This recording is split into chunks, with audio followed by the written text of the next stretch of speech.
This is TNI news Hindi, करोड़ों लोगों की आवाज, भारत का भविष्य। हमारे साथ हैं शिव रंजनी तिवारी, जिन्होंने गंगोत्री से गंगा जल लेकर और आज प्रयागराज पहुंची हैं, संगम की धरती पर पहुंची हैं। लगभग 30 दिन का सफ़र इनका पूरा हो चुका है। 900 किलोमीटर की यात्रा इन्होंने कर ली है। इनका उद्देश्य है बागेश्वर धाम जाना और वहाँ पर बजरंगबली को वह गंगा जल अर्पित करना। गंगोत्री उत्तरकाशी से 1 मई को गंगाजल से भरा घड़ा सिर पर रखकर पैदल बागेश्वर धाम को निकली स्वर कोकिला शिवरंजनी तिवारी त्रिवेणी संगम नगरी प्रयागराज पहुंच गई हैं। अभी तक वह 900 किलोमीटर का पैदल सफर तय कर चुकी हैं। अभी लगभग उन्हें 500 किलोमीटर पैदल और चलना है।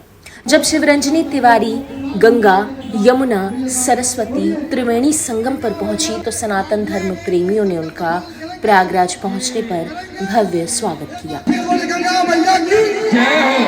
इतना ही नहीं, त्रिवेणी संगम पर हजारों की तादाद में गंगा आरती में शामिल महिलाओं ने जब शिवरंजनी तिवारी को देखा तो वह उनके पैर छूने के लिए टूट पड़ी। धक्का मुक्की करके प्रसाद को गिराइए मत।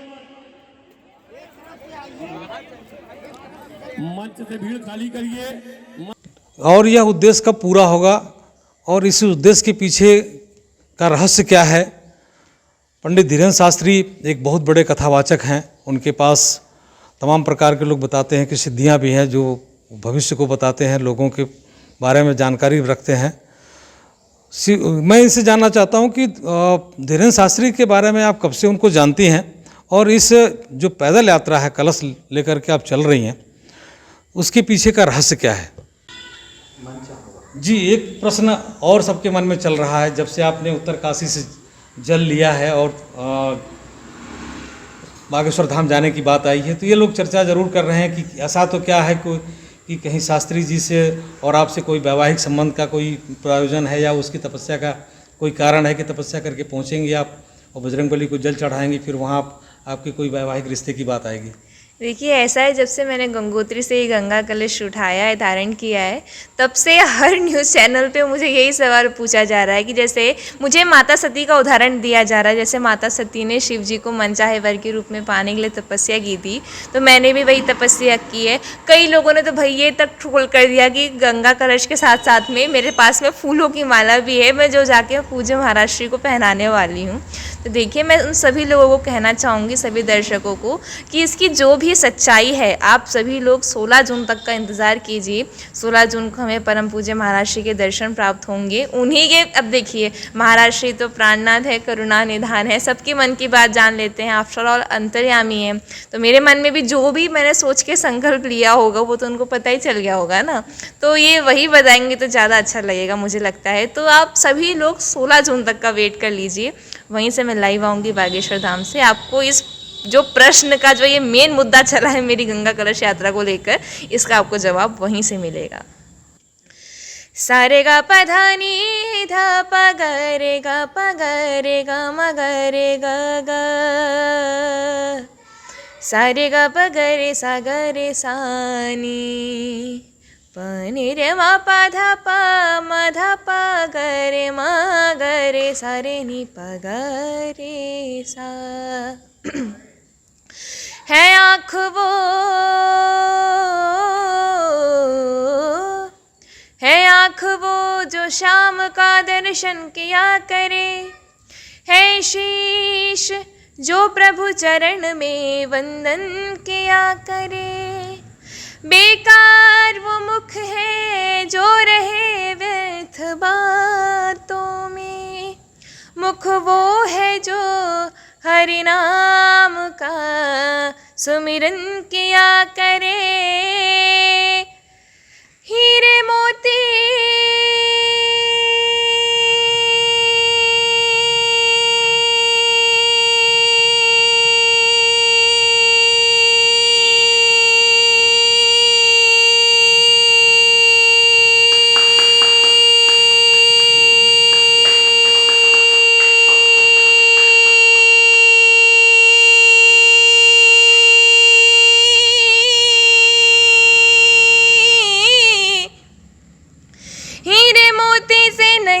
शोभा है हाथ की, है हाथ जो भगवान का पूजन किया करे, मर कर भी अमर नाम है उस जीव का जग में, प्रभु प्रेम में बलिदान जो जीवन किया करे।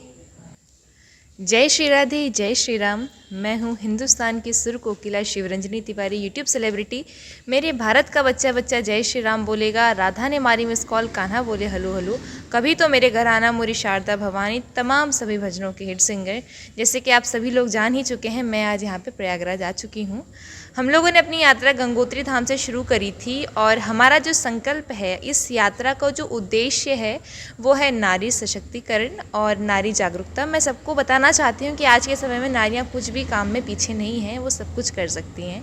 और रही बात पूज्य महाराज श्री को जानने की, तो मैं उनसे करीब 2021 से मैं उनको फॉलो कर रही हूँ, उनकी वीडियो सुनती थी, उनकी कथाएं सुनती थी और अब तो रेगुलर सुन ही रही हूँ। तो मेरी बचपन से हनुमान जी में आस्था थी, मुझे जाना ही था, तो मैंने सोचा क्यों ना बालाजी सरकार बागेश्वर धाम को ही चुन लिया जाए, तो इसलिए मैंने बागेश्वर धाम चुना। महिला सशक्तिकरण की बात आ रही है।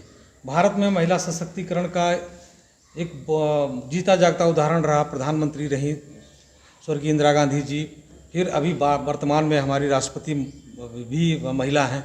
तो महिला सशक्तिकरण का और कितना बड़ा पद हो सकता है? महिला सशक्तिकरण के लिए और क्या होना चाहिए? देखिए, अगर महिला सशक्तिकरण की अगर बात आई है तो मैं एक लाइन गाना चाहूँगी। नारियाँ देश की जाग जाएं अगर,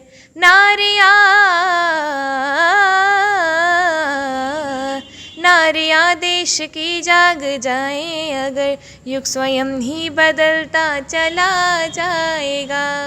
अब महिलाओं की बात हुई तो मैं बताना चाहूँगी कि अगर हम अपने घर में संस्कार की, जो मुझे बेसिकली लग रही है आजकल कमी हो रही है, संस्कार की कमी अगर हम लोग बच्चों में अभी से ना होने दें, हम विशेष तौर पे ध्यान दें घर में संस्कारों को और ख़ास करके नारियों के संस्कारों पे, तो मुझे लगता है सभी देश समाज सब कुछ सुधर सकता है। जैसे हम लोग कई बार परिचय सम्मेलनों में जाते रहते हैं, मैं ज़्यादा कुछ तो बोलूँगी नहीं, लेकिन जैसे हम लोग परिचय सम्मेलन में जाते रहते हैं तो जिस तरह की मतलब वहाँ पे जो जितने लोग आती हैं, वर वधुएँ आती हैं, तो जितनी जो वधु की उसमें आती हैं, तो उनका जिस तरह का पहरावा जो भी होता है उसमें देखकर हम सभी लोगों को शर्म आ जाती है। और जो कंटिन्यू हमारे जो मतलब देश में जो वेस्टर्न कल्चर बहुत ज़्यादा अपनाया जा रहा है, इसको मतलब देखते हुए मुझे बहुत ज़्यादा क्षति पहुंच रही है। मुझे लग रहा है ये हट जाना चाहिए और ये तभी हटेगा जब हमारी नारियाँ जागरूक हो जाएंगी। महिलाएं या युवतियां, आज की युवतियां अपने लक्ष्य को लेकर चलती हैं कि उनको पॉलिटिशियंस बनना है, मंत्री बनना है, डीएम बनना है, आईपीएस बनना है, इस तरह की चीज़ों को लेकर के चलती हैं। लेकिन जिसके लिए ईश्वर ने उनको जन्म दिया, एक संस्कारी माँ बनना है, बच्चा पैदा करना है, बच्चे को संस्कार देना है, 16 संस्कार की बात आती है हमारे यहाँ। उन्हीं संस्कारों के अभाव के कारण आज समाज में 3 साल की बच्ची, 2 साल की बच्ची, 5 साल की बच्ची के साथ दुराचार की भावनाएं पैदा हो रही, विकृतियाँ आ रही हैं। तो इसको संस्कार को किस रूप में महिलाओं को देना चाहिए? महिला का दायित्व या युवती का दायित्व क्या बचा रह गया? इस विषय पे मैं ज़्यादा तो कुछ तो नहीं कहूँगी, लेकिन जितना मैंने ऑब्जर्व किया अब तक, क्योंकि मेरी उम्र बहुत कम है, मैं सिर्फ 20 साल की हूँ, जैसे कि आप सभी लोगों को पता है। जिस तरह जैसे हम लोग घर में जाते रहते हैं, तो मुझे लगता है बच्चे अपने माता पिता के साथ में आज ही बहुत ज़्यादा हिचकिचाते हैं अपनी हर बातें शेयर करने में। और मुझे लगता है कि घर में जैसे माता पिता होते हैं, उनको अपने बच्चों से खुलकर बातें करनी चाहिए, हर चीज़ें शेयर करनी चाहिए। जैसे अभी हाल ही में जो साक्षी का मर्डर हुआ है, बहुत ज़्यादा क्षति पहुँची इसको देखकर, और जब उनके घर वालों को बताया गया तो उन्होंने खुद ही कहा कि उन्हें कुछ पता भी नहीं था इस मामले में। तो मतलब साक्षी की मुझे लगता है कि घर में बताना चाहिए था। और मैं ये भी कहना चाहूँगी कि अगर साक्षी के घर में अगर उसके माता पिता पहले से अगर इस तरह का माहौल रखते कि हर चीज़ें शेयर करना है, हर चीज़ें खुली होनी चाहिए, तो मुझे लगता है कि आज ये मर्डर जो हुआ है, जो भी हुआ है साक्षी के साथ में, बेरहमी के साथ में, वो नहीं होता। अभी कुछ बेटियां जो भारत की थी, अंतर्राष्ट्रीय स्तर पर उनको गोल्ड मेडल मिला था, पहलवान थी, और उनके साथ इस तरह से जंतर मंतर पर बैठी थी अपनी किसी मांग को लेकर के, अपने साथ हुए अत्याचार को लेकर के, जो उनकी पीड़ा थी। अभी उनके साथ पुलिस ने अभद्रता की, उनको वहाँ से खदेड़ दिया। तो अब चूँकि आप भी युवा हैं, आप भी समाज को देख रही हैं, तो इसके बारे में कुछ आप कहना चाहेंगे, क्या होना चाहिए? इस बारे में तो मैं कुछ कहना नहीं चाहूँगी क्योंकि मुझे ज़्यादा ये मैटर पता भी नहीं है। और जैसे कि मैं आपको बता रही हूँ कि मैं सनातन के प्रचार में लगी हूँ, मैं सनातन के कार्य में ज़्यादा एक्टिव रहती हूँ। मैंने देखा है न्यूज़ में जो भी हुआ है फोगाट सिस्टर्स के साथ में, लेकिन मैं इस बारे में ज़्यादा कुछ नहीं कह पाऊँगी। आप स्वर कोकिला हैं, आप लोगों को भजन सुनाती हैं, लोगों को अध्यात्म से जोड़ रही हैं। ये हमारे सनातन परंपरा की एक बहुत बड़ी ताकत होती है। लोग उससे जुड़ते हैं तो उनको एक आत्मबल मिलता है। इसके बारे में और क्या कहेंगे, क्या और होना चाहिए ताकि हमारा समाज एकजुट हो जाए या उस चीज़ का लोगों पर प्रभाव दिखाई पड़े जो हमारे सनातन धर्म में हमारे ऋषि मुनियों द्वारा किया गया? सबसे पहले तो मैं ये चाहूँगी कि जिन जिन घरों में आज भी मतलब मैं देखती हूँ कुछ घरों में लोग कहते हैं कि अपने आप को सनातनी कहने में उनको शर्म सी महसूस होती है।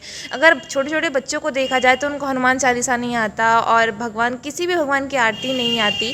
तो जो मेन अभाव लगता है, मुझे लगता है हर बच्चे को, छोटे से छोटे बच्चे को, जैसे 3-4 साल का बच्चा हो गया है तो मुझे लगता है कि उनको हनुमान चालीसा, भगवान की आरती, चाहे वो कोई भी भगवान की हो, गणेश जी हो, शंकर जी हो, इतने सारे भगवान है, सभी की एक ही है, तो उनमें मतलब आरती सिखाई जानी चाहिए और हर बच्चे को हनुमान चालीसा कम से कम सिखाया जाना चाहिए ताकि वो मतलब जैसे सुबह जाए स्कूल में तो सुबह उठ के चालीसा का पाठ करके जाए, शाम को जाए तो संध्या वंदन में आरती करे। तो ये सब जो चीज़ें जब हम लोग अपने घर में लागू करेंगे तो हमें ये सब दिखने में मिल जाएगा और इसी प्रकार से हमारे सनातन का धीरे धीरे प्रचार होते चले जाएगा।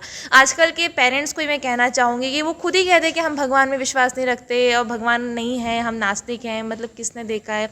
तरह तरह की जब छोटे छोटे बच्चे घर के बाल गोपाल ये सब देखते हैं तो उनके मन में ये सब बहुत बुरी तरह से असर डालता है। केवल बोलने से नहीं हो जाएगा कि हम सनातनी हैं, लेकिन हमें अपने घर में, दिनचर्या में ये सब लाना पड़ेगा।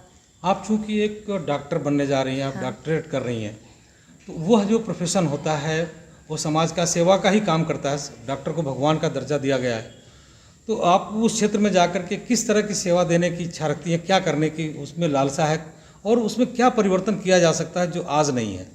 जैसे कि मैं MBBS परसुइंग हूँ, मैं डॉक्टर बन ही रही हूँ, तो मेरा सपना है कि मैं आगे जाके ऑन्कोलॉजी डिपार्टमेंट में जाऊँ। जो कैंसर के अस्पतालों की बहुत कमी है बेसिकली, मतलब दूसरे देशों में जाते हैं हमारे भारतीय नागरिक, तो मैं कैंसर के क्षेत्र में जाके मतलब सेवा देना चाहूँगी और मैं ऑन्कोलॉजी डिपार्टमेंट में बचपन से ही जाना चाहती थी। जिस जगह से आपके परिवार का संबंध है, सिवनी जिला मध्य प्रदेश, जहाँ पर हमारे जगत गुरु, परम आराध्य जगत गुरु शंकराचार्य स्वामी स्वरूपानंद सरस्वती का जन्म स्थली है और वहाँ से उन्होंने निकल करके भारत की सारी धार्मिक गतिविधियों को उन्होंने संचालित किया। सबके लिए श्रद्धेय हैं वो। उस ज़िले से आपका संबंध है, आपका पैतृक स्थान वो है और वो वहाँ से जबलपुर एक ज़िला है, सिवनी ज़िला है, उस सब ज़िले से तमाम ऐसे संत, महंत, कथावाचक या सनातनी व्यवस्था को दिशा देने वाले लोग पैदा हुए। तो लगता है कि वहाँ से कुछ और आप लोगों का परिवर्तन होगा, क्योंकि आपके पिताजी IITN, आपकी माताजी डॉक्टर और यह परिवार जो टेक्निकल क्षेत्र का था, अध्यात्म को लेकर के अगर आगे बढ़ा है तो क्या कुछ कर सकता है? बहुत कुछ कर सकता है। जैसे कि मैंने बताया, घर में संस्कारों पे विशेष तौर पे पेरेंट्स को देखना चाहिए। हमारे घर में मैं अपने दादा दादी के समय से आध्यात्मिक माहौल देखते आई हूँ। मतलब सुबह उठ के चालीसा का पाठ, सुबह की आरती, फिर शाम को संध्या वंदन, दिन भर भगवान के नाम में हमारा घर रहता था। जैसे कि मेरे पिताजी IITN हैं, वो भी बहुत ज़्यादा भगवान से जुड़े हुए हैं। हम सभी लोग, इसलिए हमारे अंदर जो ये पीढ़ी दर पीढ़ी जो संस्कार आए हैं भगवान से जुड़े रहने के, तो ये उसी के उसमें आए हैं। और जो शंकराचार्य जी महाराज, स्वरूपानंद जी महाराज, उनका बहुत अहम रोल है हमारे घर में। वो हमारे गुरुदेव भगवान हैं। मेरी दादी के भी गुरु रहे, मेरे पिताजी के तो बहुत से नाते हैं। मेरे पिताजी भतीजे हैं पूज्य महाराज श्री के, तो उनसे भी नाता है। तो मतलब मुझे लगता है घर में किसी ऐसे गुरु का मतलब हाथ होना चाहिए, मतलब मार्गदर्शन के लिए कोई ना कोई चाहिए होता है, जिससे हम अपने सनातन के प्रचार में कंटिन्यू हो सकें।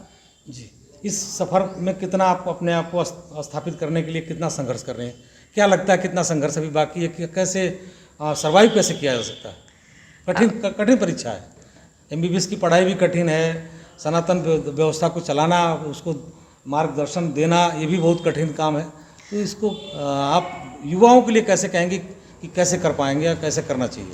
देखिए चैलेंजेस तो 10th के बोर्ड से स्टार्ट हो जाते हैं। जब छोटे छोटे बच्चे होते हैं, मैं जब मिलती हूँ उनसे तो वो बोलते हैं अरे 10th बोर्ड है मतलब बहुत ही बड़ी चीज़ है, हम कैसे मैनेज करें, 12th बोर्ड है कैसे मैनेज करें। तो मैं उनको कहना चाहूँगी मेरे जैसी और भी बहुत सारी कन्याएं हैं जो हर अपने क्षेत्र में एक बड़ी मतलब बड़ी उपलब्धि को हासिल कर चुकी हैं। तो सब मैनेज हो जाता है, केवल आपको अपनी मनस्थिति सुधारनी पड़ेगी। और देखो भगवान तो खुद ही कहते हैं चाहे सीधे जुड़ो चाहे उल्टे जुड़ो, बस जुड़े रहो मुझसे तो सबका कल्याण हो जाएगा। ऐसा कोई बहुत बड़ा वो नहीं है कि मैनेज बहुत ही ज़्यादा कुछ करना पड़ता है, ऐसा कोई बहुत बड़ी बात नहीं, सब मैनेज हो जाता है। लोग कहते हैं हुआ तो लोगों ने नीट का भी बना के रखा हुआ है कि बहुत टफ है बहुत टफ है बहुत, ऐसा कुछ भी नहीं है। बस भगवान में आस्था रखो, भगवान सब करेंगे। आज प्रयागराज की धरती पर हैं। यहाँ सबसे पहला यज्ञ किया गया था ब्रह्मा जी के द्वारा। यह धरती कहा जाता है कि जहाँ पर कुंभ लगता है और कुंभ और प्रयागराज तीर्थों के राजा के रूप में ये धरती जानी जाती है सनातन व्यवस्था के लिए। तो यहाँ के लिए क्या संदेश रहेगा प्रयागराज के लोगों के लिए? यहाँ आप आई हैं तो कुछ संदेश आपको यहाँ के लोगों के लिए होना चाहिए। आप उत्तरकाशी से आकर के यहाँ पहुँची हैं। संदेश तो मैं जहाँ जहाँ जा रही हूँ बस एक ही संदेश दे रही हूँ कि अपने घर में संस्कार को अच्छे से रखो, हर किसी को सनातन से जोड़ो। हम भी अपनी यात्रा में जिस जिस जगह पे हमारा पड़ाव हुआ है, जिस जिस जगह से हम लोग निकले हैं, मैंने हर जगह यही संदेश दिया है। और मैंने कई घरों में तो ये नियम भी लागू करवा दिया कि जब बालक सुबह उठेगा तो वो हनुमान चालीसा करके ही अपने विद्यालय जाएगा, और जब शाम को संध्या वंदन होगा 7 बजे 6 बजे जब भी उनका समय है तो उसमें वो आरती ज़रूर करेगा। तो मैं ये 2 नियम तो कई घरों में लागू करवा के भी आई हूँ।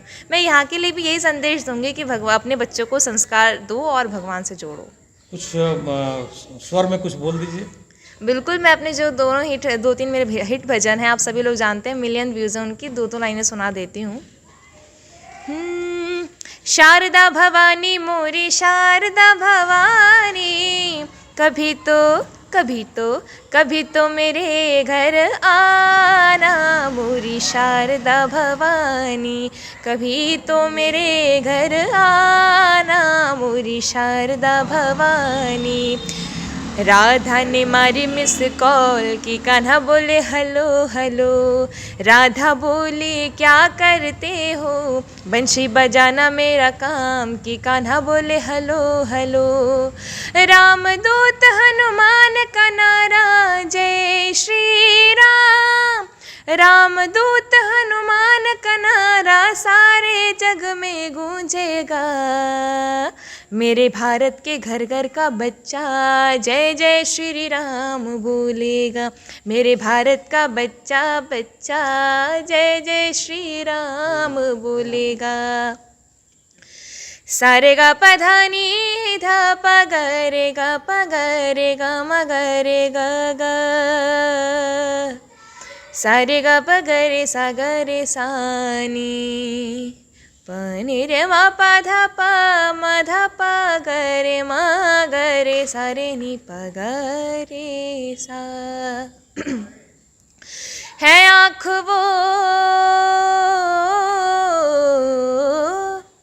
है आँख वो जो शाम का दर्शन किया करे, है शीश जो प्रभु चरण में वंदन किया करे, बेकार वो मुख है जो रहे व्यर्थ बातों में, मुख वो है जो हरि नाम का सुमिरन किया करे, हीरे मोती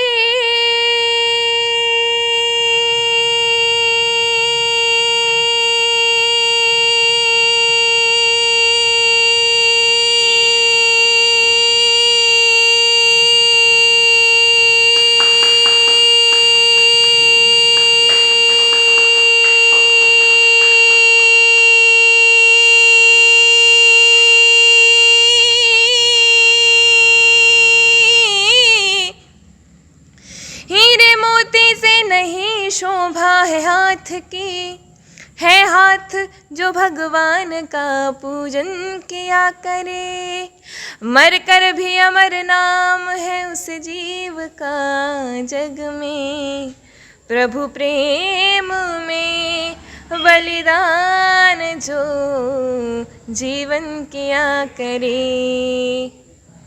एक अंतिम प्रश्न रह गया, जी। जैसे आजकल की जो परंपरा हो गई है उसमें सुप्रीम कोर्ट ने भी मान्यता दे दी है लिव इन रिलेशन में रहने की। जो समाज में ये सब परंपरा चालू हो गई, लोग न गार्जियंस की मर्जी रह रही है, न बाप की, न माँ की, न किसी परिवार का बंधन है। और उसका दुष्परिणाम ये हो रहा है कि लड़कियों के साथ किस तरह का अभद्र और किस तरह का कुकृत्य हो रहा है, उनकी हत्याएं हो रही हैं। तो इससे संस्कार विहीन समाज होता चला जा रहा है। और यह जो महिलाओं के अंदर या परिवारों में इस तरह की जो चीज़ें हो रही हैं, इसके लिए आपका क्या कहना है? कैसे आप इस चीज़ को कैसा देखा जाना चाहिए? ये चीज़ मेरे हिसाब से बहुत ज़्यादा गलत है, क्योंकि जब भी लिव इन रिलेशनशिप की बात मैं जब भी सुनती हूँ तो मुझे सबसे पहले श्रद्धा मर्डर केस याद आता है। तो सभी लोग जानते हैं श्रद्धा मर्डर केस की स्टार्टिंग में लिव इन से ही हुई थी, दिल्ली में उन लोगों का लिव इन था जो भी था। और ऐसे कई श्रद्धा अब आगे बन रही हैं, जो मतलब आजकल की जिस तरह की लेडीज़ हो गई हैं और जो मानसिकता जो एक्चुअली भर चुकी है कि हमारा फेमिनिज़म है, हमारा अधिकार है, हमको मतलब हमारा जीने का वो है, माता पिता को जिस तरह से जो मतलब माता पिता को आजकल की दृष्टि में देखा जा रहा है। और एक्चुअली ना मैं कहना चाहूँगी ये ना जो शहर की बहुत ज़्यादा सोसाइटी हो गई है ना, उनमें हो चुका है ये, जहाँ पे बच्चे बाहर रह रहे हैं, माता पिता थोड़े से मतलब घर में रह रहे हैं, तो ये हो चुका है कि हमें माता पिता से क्या करना, हम अपने डिसीजन खुद लेंगे ये सब।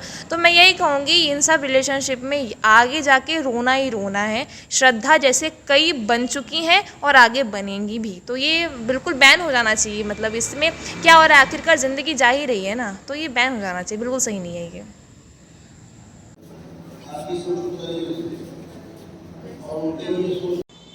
ये थी हमारे साथ शिवरंजनी तिवारी, जिन्होंने कठिन तपस्या किया। कठिन तपस्या करते हुए उत्तरकाशी से लेकर और महाराज बागेश्वर धाम जाने वाली आज प्रयागराज में इनका स्टे था, गंगा आरती में शामिल होने के लिए आई हैं। इनका उद्देश्य यह है कि संस्कार विहीन समाज को संस्कारित किया जाए, महिलाओं की परिवार के सदस्यों की क्या जिम्मेदारी होती है और उन जिम्मेदारियों को कैसे अपने बच्चों को बताया जाए, उनको बांधा जाए। संस्कार विहीन समाज को संस्कारित करना सबसे बड़ा उद्देश्य है सनातन धर्म की इस व्यवस्था में। यह एक अपने मन से, अपने शरीर से, अपनी तपस्या से ये संदेश लेकर के भी निकली हैं। अनिल कुमार गुप्ता, TNI के लिए प्रयागराज से।